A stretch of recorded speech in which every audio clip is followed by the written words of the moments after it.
నమస్కారం,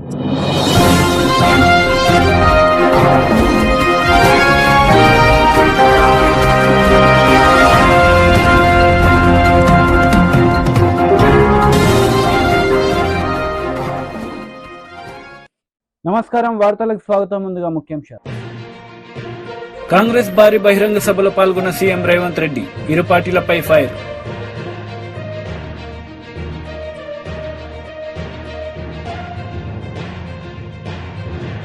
పొన్నూరులో CM YS Jagan బహిరంగ సభ, Chandrababu నాయుడుపై fire.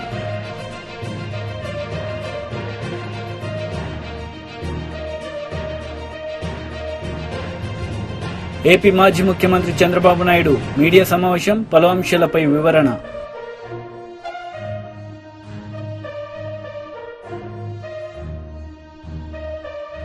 CM Jagan ఎన్నికల సందర్భంగా రోడ్ షో నిర్వహించారు. ఈ సందర్భంగా చంద్రబాబు నాయుడుపై ఆయన మండిపడ్డారు.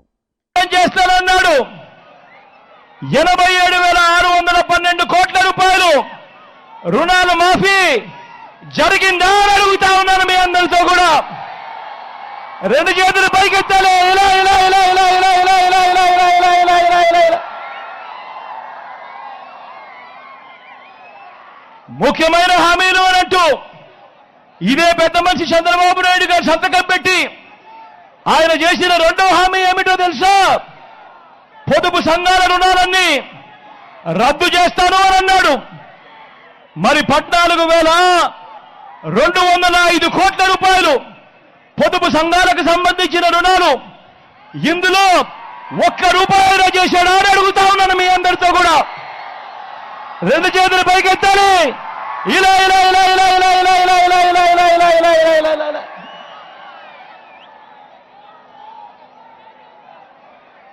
ముఖ్యమైన హామీలు అంటూ చంద్రబాబు నాయుడు గారు స్వయంగా సంతకం పెట్టి మీ ప్రతి ఇంటికి పంపించిన ఈ పాంప్లెట్లో ఆయన చెప్పిన మూడో హామీ, ఆడబిడ్డ పుడితే మహాలక్ష్మి పథకం కింద 25,000 రూపాయలు బ్యాంకుల్లో డిపాజిట్ చేస్తామన్నాడు. కనీసం ఒక్క రూపాయైనా చేశాడా అని అడుగుతా ఉన్నాను. రెండు చేతులు పైకెత్తారు. ఇలా ఇలా ఇలా ఇలా ఇలా ఇలా ఇలా ఇలా ఇలా ఇలా ఇలా ఇలా. ఇదే పెద్ద మంచి చంద్రబాబు నాయుడు ఆయన చెప్పిన ముఖ్యమైన హామీలు ఇంకొకటి చదవమంటారా? ఇంటింటికి ఉద్యోగం ఇవ్వలేకపోతే నెల 2,000 రూపాయలు నిరుద్యోగ భృతి. ఈ పెద్ద మనిషి చెప్పాడు 5 సంవత్సరాలు అంటే 60 నెలలు ఇంటూ నెలకు 2,000 రూపాయలు అంటే ప్రతి ఇంటికి 1,20,000 రూపాయలు ఇచ్చాడా అని అడుగుతా ఉన్నాను మీ అందరితో కూడా. ఇలా రెండు చేతులు పైకెత్తాలి. ఇలా ఇలా ఇలా ఇలా ఇలా ఇలా ఇలా ఇలా ఇలా. ఇంకా ముందుకు పోమంటారా? అర్హులందరికీ 3 సెట్ల స్థలం కట్టుకునేందుకు పక్కా ఇల్లు అన్నాడు. నేను అడుగుతా ఉన్నా, ఇంతమంది మీరంతా ఇక్కడ ఉన్నారు, మీలో ఏ ఒక్కరికైనా కూడా ఒక్క సెంటు స్థలమైనా కూడా ఇచ్చాడా అని అడుగుతా ఉన్నాను మీ అందరితో కూడా. రెండు చేతులు పైకెత్తారు. ఇలా ఇలా ఇలా ఇలా ఇలా ఇలా ఇలా ఇలా.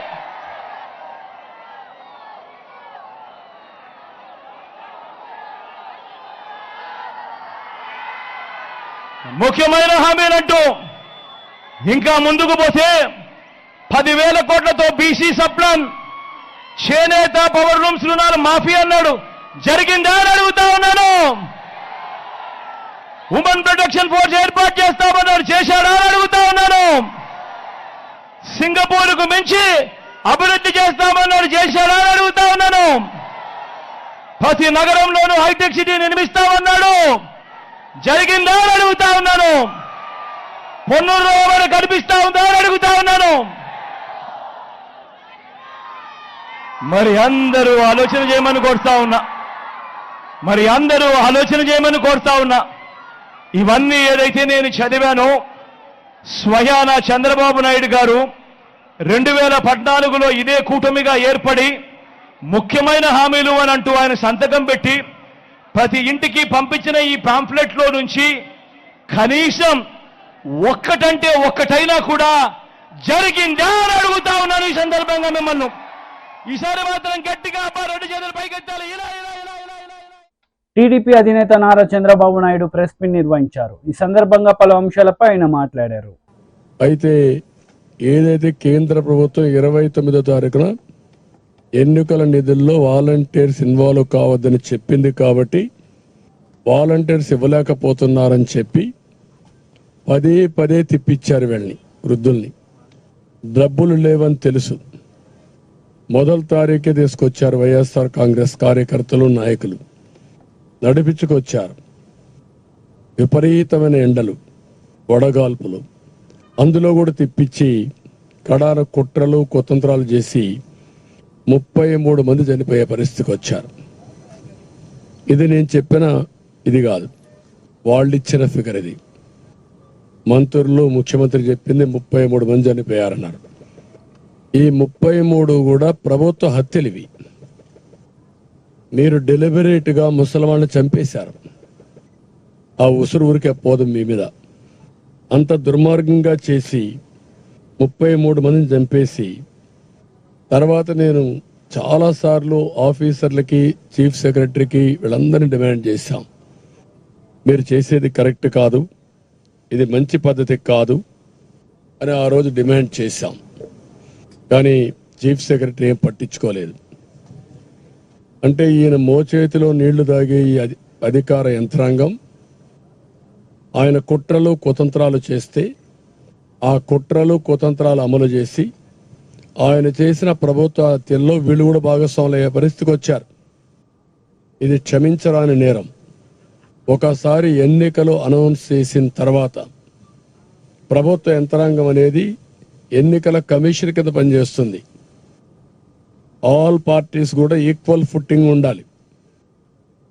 ఈరోజు ముఖ్యమంత్రి ఆఫీసు కూడా ఎన్నికల్లో పనిచేసుకున్నప్పుడు మాతో సమానంగానే ఉండాలి. అన్ని రాజకీయ పార్టీలు కూడా సమానంగానే ఉంటాయి, సమాన అవకాశాలు ఉంటాయి. అలాంటి సమాన అవకాశాలు ఉండే సమయంలో కుట్ర తీయడం చాలా దుర్మార్గం. మళ్ళీ అదే కుట్రలకు తెరలేపారు. ఈరోజు మీరు చూస్తే మేము డిమాండ్ చేసింది చాలా క్లియర్గా, ఇంటి దగ్గర డిస్ట్రిబ్యూట్ చేయండి. ఇది సాధ్యం. మీకు ఆఫీసర్స్ ఉన్నారు, సచివాలయం ఉంది, యంత్రాంగం ఉంది, ఇది పెద్ద కష్టమైన పని కాదు అని చాలా స్పష్టంగా చెప్తే మళ్ళీ ఈ ముఖ్యమంత్రి ప్రధాన కార్యదర్శి, ప్రభుత్వ ప్రధాన కార్యదర్శి జవహర్ రెడ్డి, పిఎంఓలో ఉండే ముఖ్య పైరవికారుడు, పెద్ద పైరవికారుడు ఇతను ధనంజయ రెడ్డి, ఇదే పని ఒక మిడిల్ మ్యాన్ బ్రోకరేజ్ చేస్తూ ఉంటాడు ఆయన. ఇంకొక పక్క సర్ఫ్ సిఇఓ మురళీధర్ రెడ్డి, వీళ్ళు కలిసి మళ్ళీ అదే కుట్రకు తెరలేపారు.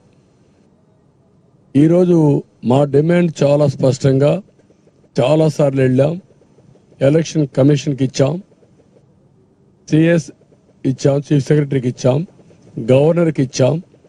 ఎన్డీఏ పార్ట్నర్స్ అన్ని కూడా అందరం కలిసి ఇంటి దగ్గరనే డిస్ట్రిబ్యూట్ చేయాలి, ఇది సాధ్యం, దీనికి అనుకూలమైన స్టాఫ్ ఉన్నారు అని చాలా స్పష్టంగా రిప్రజెంటేషన్స్ ఇచ్చాం. ఇచ్చినప్పటికీ ఈరోజు మీరు చూస్తే ఎన్నికల కమిషన్ ఒకటి చెప్పారు, ఇది పెద్ద కష్టం కాదు, మీరు ఏ విధంగా అయినా సరే దీన్ని అమలు చేయమని వాళ్ళు పంపించారు. ఆమోదయోగ్యంగా అమలు చేయమని పంపించారు. అమలు చేయమని పంపించి ఆదేశాలు ఇస్తే పోయినసారి జరిగిన సంఘటనలు పునరావృతం కాకుండా కూడా చూడమన్నారు. ఈ 33 ఏవైతే హత్యలు జరిగాయో అలాంటి జరగనీయకుండా చూడండి, ఇవన్నీ కూడా జాగ్రత్తగా చేయమని చెప్పారు. చెప్పిన తర్వాత ఈరోజు చూస్తే కాంగ్రెస్ భారీ బహిరంగ సభలో సీఎం రేవంత్ రెడ్డి పాల్గొన్నారు. ఈ సందర్భంగా ఇరు పార్టీలపై ఆయన విమర్శలు చేశారు. कर्नाटक से अमित शाह, नरेंद्र मोदी गुजरात से है, फिर वहां पर उन लोगों को ज्यादा मदद गुजरात से मिलेंगे, नहीं तो हमारे नेता खड़गे जी को कर्नाटक से मदद मिलने वाले हैं.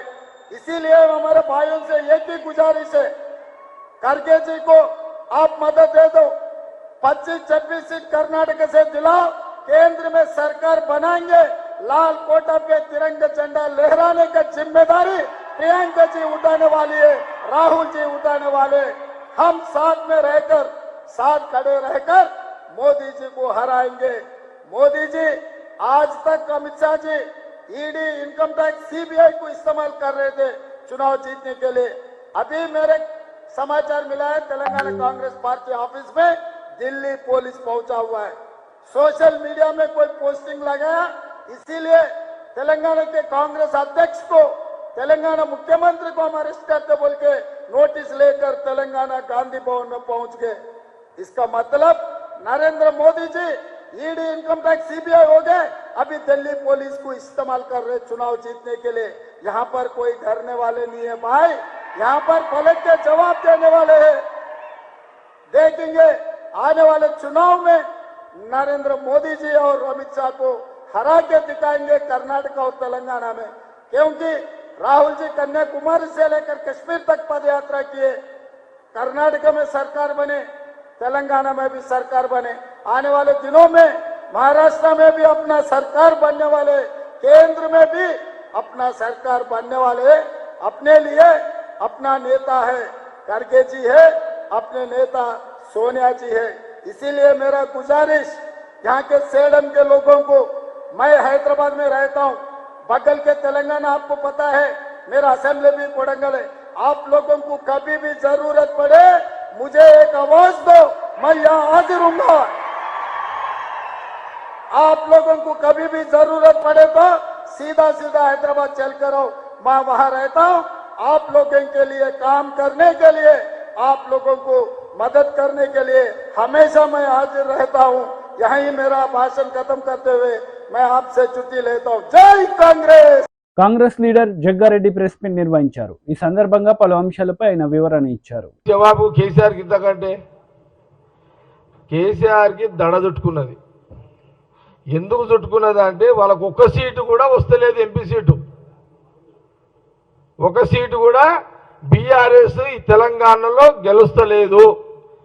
అందుకే కేసీఆర్ కి దడ చుట్టుకున్నది, భయం చుట్టుకున్నది, నిద్ర కరువైపోయింది. ఏడాదికి ఒకసారి, 5 ఏళ్లకు ఒకసారి బహిరంగ సభలు వచ్చి మాట్లాడే కేసీఆర్ గారు సడన్లీగా రోడ్ షోలకు వచ్చేస్తున్నాడు. ఆయన అంటే ఒక సీటు కూడా బీఆర్ఎస్ వస్తలేదనే భయం చుట్టుకొని ఏదో రకంగా సీట్లు పెంచుకోవాలి అనే ఒక ఆలోచనతో, ఒక ఉద్దేశంతో ఏదో రకంగా మళ్ళీ ఈ కొత్త నాటకానికి తెరలేపి ఆయన ఈరోజు మళ్ళీ రోడ్ షోలకు వీధిన పడ్డాడు మన కేసీఆర్ ప్రతిపక్ష నాయకుడు. ఏమంటారు శ్రీనివాస్ గారు?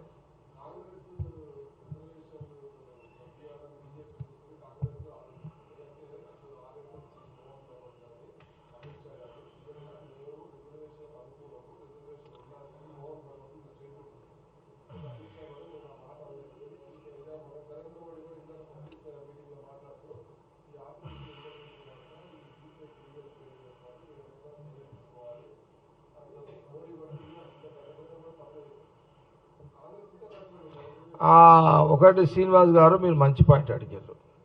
ఎప్పుడైనా భగవత్ గారు ఆర్ఎస్ఎస్ చీఫ్ ఇంత ఓపెన్గా ఎప్పుడైనా వచ్చిండా?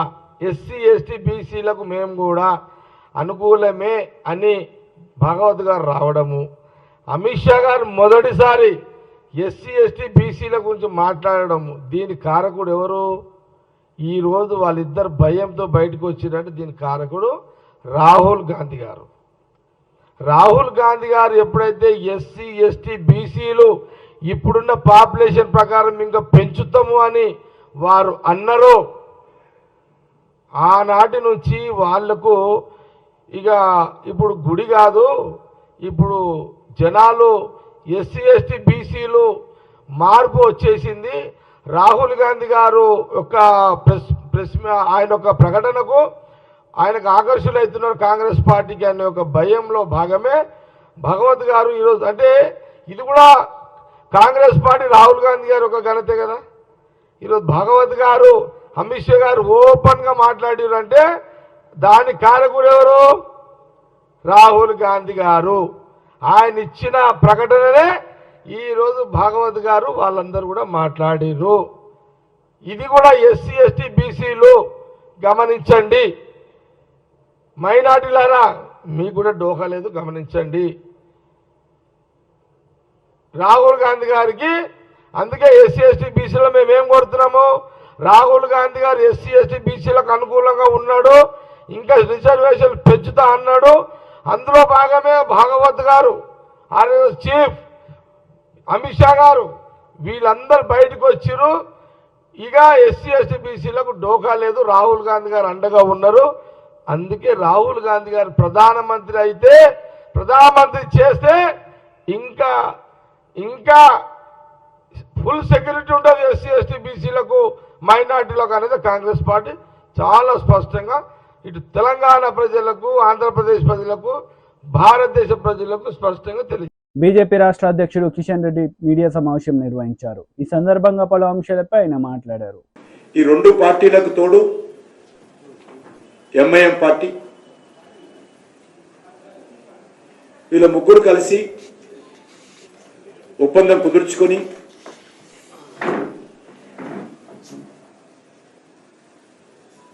మీకు మేము, మాకు మీరు, మన ఇద్దరికి ఎంఐఎంఐ అనే విధంగా మూడు పార్టీలు కుమ్ముక్కై ఈరోజు తీవ్రమైనటువంటి తప్పుడు ప్రచారము, అబద్ధాల ప్రచారము, బురదజాలేటువంటి ప్రచారము కలిసికట్టుగా చేస్తుంది.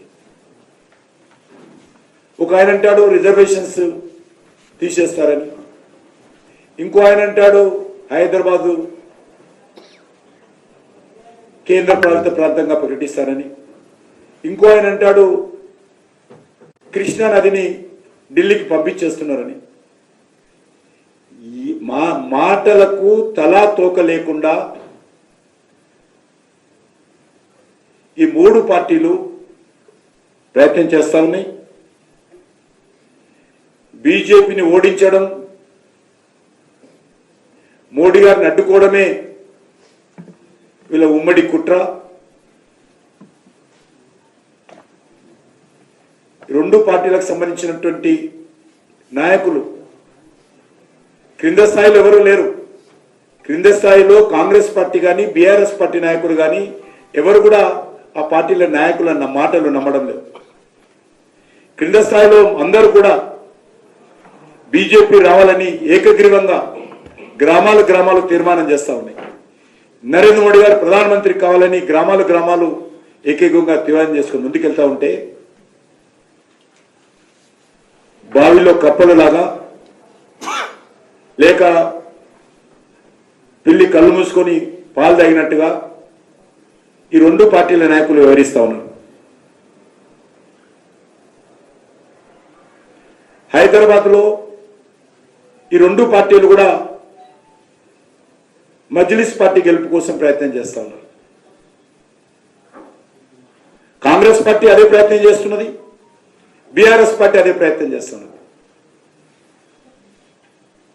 కాంగ్రెస్ పార్టీ సీనియర్ నాయకుడు ఫెరోజ్ ఖాన్ ఓపెన్ గా చెప్పాడు, మాకు పార్టీ హైకమాండ్ నుంచి ఆదేశాలు వచ్చాయి, ఎట్టి పరిస్థితుల్లో ఓల్డ్ సిటీలో ఓవైసీని గెలిపించాలని మాకు ఆదేశాలు వచ్చాయి, కానీ ఈ ఎలక్షన్స్ వరకే ఉంటుంది, తర్వాత నా యొక్క పోరాటం ఎంఐ మీద కొనసాగుతున్నాయని చెప్పిన విషయం మనం చేస్తాం. అఫీషియల్గా నేను చెప్పింది కాదు.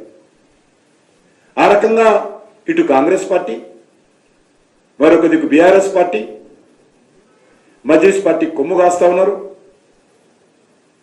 ఇద్దరు కూడా నేనని పోటీలు పడి చెరొక దిక్కు సంకనాకుతున్నారు ఓవైసీని.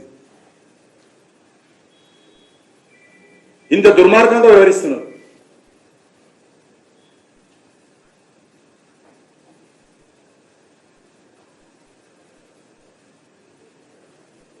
అనేక నియోజకవర్గాల్లో కాంగ్రెస్ పార్టీ సైలెంట్ గా ఉంది, అనేక నియోజకవర్గాల్లో బీఆర్ఎస్ పార్టీ సైలెంట్ గా కనిపిస్తున్నారు. ఈ రెండు పార్టీలు పైకి కొట్టుకున్నట్లు టూ ఫైటింగ్ చేస్తూ ఈరోజు MLA TJR Sudheer Babu media సమావేశం నిర్వహించారు. ఈ సందర్భంగా టీడీపీ నేతలపై ఆయన మండిపడ్డారు. ఒక్క శాశ్వత నిర్మాణం కూడా చేయకుండా దోచుకున్న గజ దొంగల ముఠాకి బాసు నువ్వు. ఈ దేశంలో వైట్ కాలర్ నేరస్తుడు ఎవడైనా ఉన్నాడు అనంటే ఈ దేశంలో రాజకీయాలను అడ్డం పెట్టుకుని డబ్బులు సంపాదనే ధ్యేయంగా రాజకీయాలు చేసే కుయుక్తి కలిగిన రాజకీయ నాయకుడు ఎవడన్నా ఉన్నాడు అని అంటే, ఆంధ్ర రాష్ట్ర పరువుని పదే పదే దిగజార్చిన వాడు ఎవడైనా ఉన్నాడంటే అది నువ్వే చంద్రబాబు నాయుడు. నువ్వే.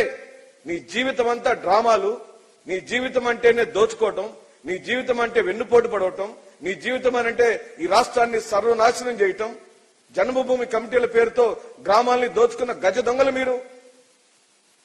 ఇంకా సిగ్గు రాకుండా గౌరవ ముఖ్యమంత్రి గారిని పదే పదే అవహేళన చేయటం, మాట్లాడటం. ఏమయ్యా అంటే ఈ రాష్ట్రానికి పరిపాలించడానికి పేటెంట్ హక్కు ఉందా? నువ్వే పరిపాలించాలి అని ఏమన్నా రాజ్యాంగంలో రాసిపెట్టుందా? నువ్వు తప్పించి తెలివి కలిగినోడు ఎవరు లేదనుకుంటున్నావా? ఏముందయ్యా నీ తెలివితేటలు? ఏం సాధించావు ఈ రాష్ట్రానికి? విభజన సమయంలో విభజనకి కారకుడు నువ్వే. అదే కాంగ్రెస్ విభజన అయిపోయిన తర్వాత కాంగ్రెస్ పార్టీతో తెలంగాణ జతగట్టిన నువ్వు ఒక రాజకీయ బ్రోకర్వి, రాజకీయ వ్యభిచారివి. నువ్వు కేవలం డబ్బులు సంపాదించడం కోసం, ఆస్తులు కూడగట్టుకోవడం కోసం, నీ అనునాయులైన సంస్థలకు దోపిడీని చేసి పెట్టడం కోసము రాజ్యాంగపరమైన సీఎం పదవిలో ఉండి ప్రజల యొక్క ధనం, మాన ప్రాణాలు దోచుకున్న దొంగవి నువ్వు.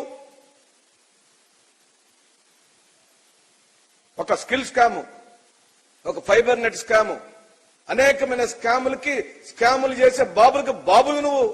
ఈ దేశంలో ఏ రాష్ట్ర ముఖ్యమంత్రికి నీ అంత నీచమైన చరిత్ర లేదు.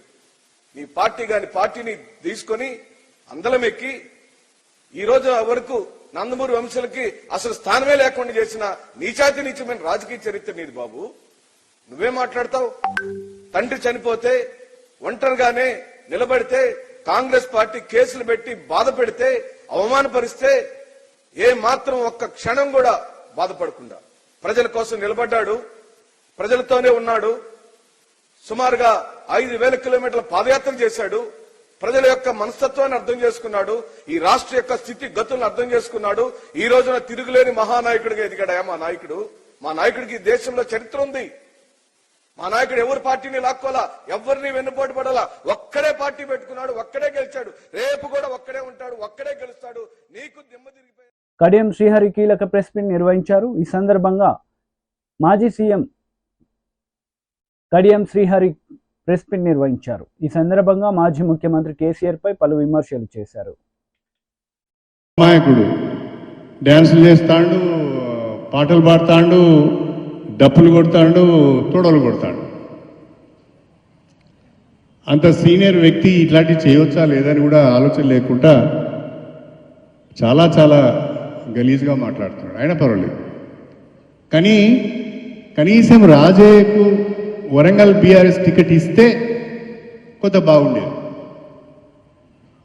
రాజయ్యకు నాకు పడకపోయినా ఆ బీఆర్ఎస్ పార్టీకి 10 ఓట్లు పడాలి అంటే రాజయ్య గారికి టికెట్ ఇచ్చినా బాగుంది. రాజయ్య గారికి టికెట్ ఇవ్వకపోగా బీఆర్ఎస్ టికెట్ ఫైనలైజ్ చేసే రోజున ఫామ్ హౌస్ కూడా రానియలేదు. నీ మొక్కలు చూపించొద్దు నాకు అని చెప్పి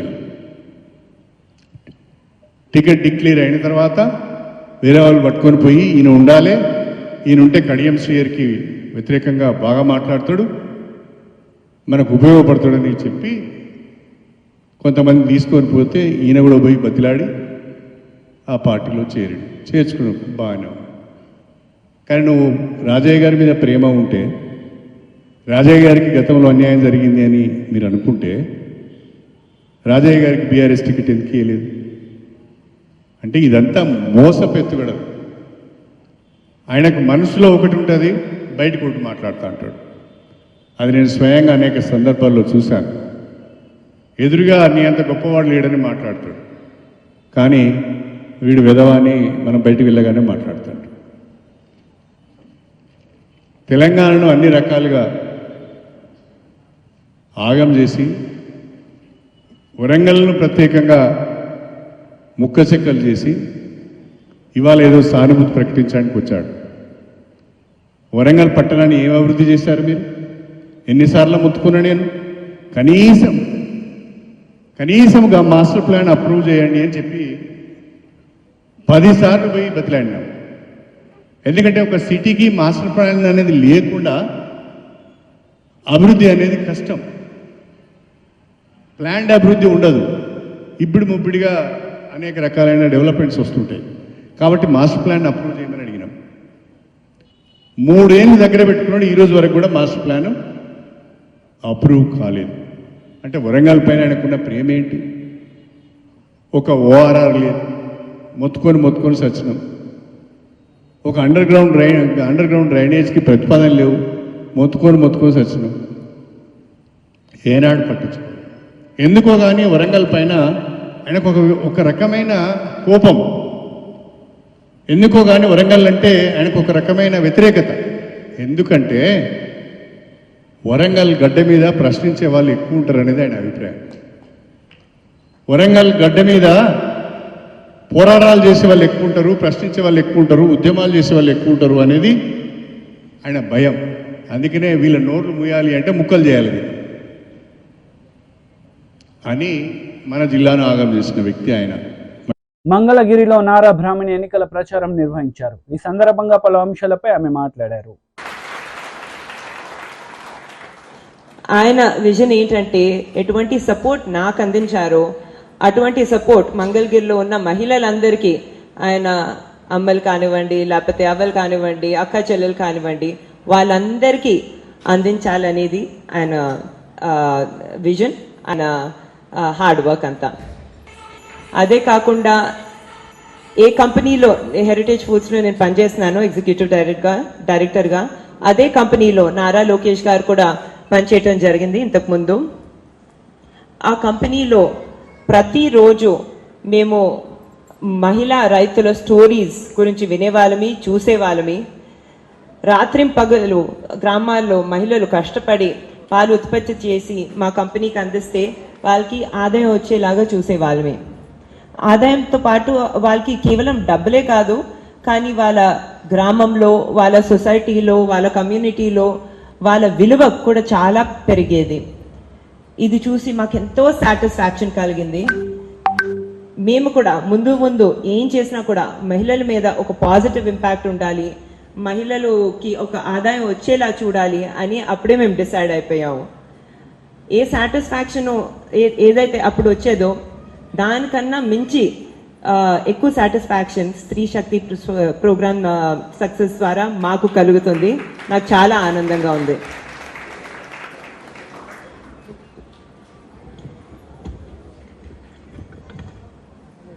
ఇప్పుడు లోకేష్ గారి విజన్ ఏంటంటే మంగళగిరిలో ఉన్న ప్రతి మహిళ తన కాళ్ళ మీద తన నిలబడాలి. అదే కాకుండా మీరందరూ ఆనందంగా ఉండాలి, మీరందరూ చాలా హ్యాపీగా ఉండాలనేది.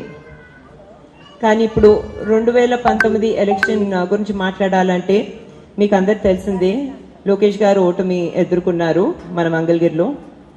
చాలామంది అప్పుడు చెప్పడం జరిగింది, మళ్ళీ మంగళగిరి నుంచి ఎందుకు కంటెస్ట్ చేయాలనుకుంటున్నారు, ఏమైనా సేఫ్ సీట్ చూసుకోవచ్చు కదా, మన కుప్పం లాంటి సీట్ లేకపోతే హిందూపూర్ లాంటి సీట్ చూసుకోవచ్చు కదా, మళ్ళీ ఇక్కడ ఎందుకు అని చెప్పి నారా లోకేష్ గారు అప్పుడు అందరికీ చెప్పడం జరిగింది, మంగళగిరిలో ఉన్న ప్రజలందరూ నా కుటుంబ సభ్యులు. అదే కాకుండా నా విజన్ ఏంటంటే మంగళగిరిని భారతదేశంలోనే ఒక మోడల్ నియోజకవర్గంగా తీర్చిదిద్దాలి, నంబర్ 1 నియోజకవర్గంగా తీర్చిదిద్దాలనేది. మీరు చూస్తున్నారు అప్పటి నుంచి ఇప్పుడు దాకా గత 5 సంవత్సరాలుగా ఆయన ప్రతిరోజు మంగళగిరిలో చాలా కష్టపడుతున్నారు, చాలా కమిటెడ్ గా సేవా కార్యక్రమాలు చేస్తున్నారు. ఎటువంటి గవర్నమెంట్ సపోర్ట్ లేకపోయినా ఆయన మంచి ఐడియాస్ కోసం ఆయన 29 ప్రోగ్రామ్స్, సంక్షేమ ప్రోగ్రామ్స్, పథకాలు ఇక్కడ నడపడం జరుగుతుంది. అందులో కొన్ని చెప్పాలంటే స్త్రీ శక్తి ఒకటి. అదే కాకుండా నూతన వధువరులకు పెళ్లి కానుక ఇవ్వటం జరుగుతుంది. అది కూడా దళితుల ఇళ్లలో వాళ్ళ పెళ్లికి కూడా చాలా సపోర్ట్ చేయటం, తాలిబొట్టు. వార్తలు ముగించే ముందు ముఖ్యాంశాలు మరోసారి. కాంగ్రెస్ భారీ బహిరంగ సభలో పాల్గొన్న సీఎం రేవంత్ రెడ్డి, ఇరు పార్టీలపై ఫైర్.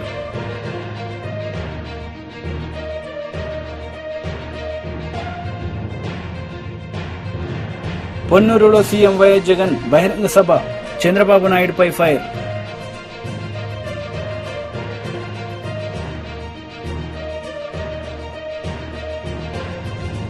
ఏపీ మాజీ ముఖ్యమంత్రి చంద్రబాబు నాయుడు మీడియా సమావేశం, పలు అంశాలపై వివరణ.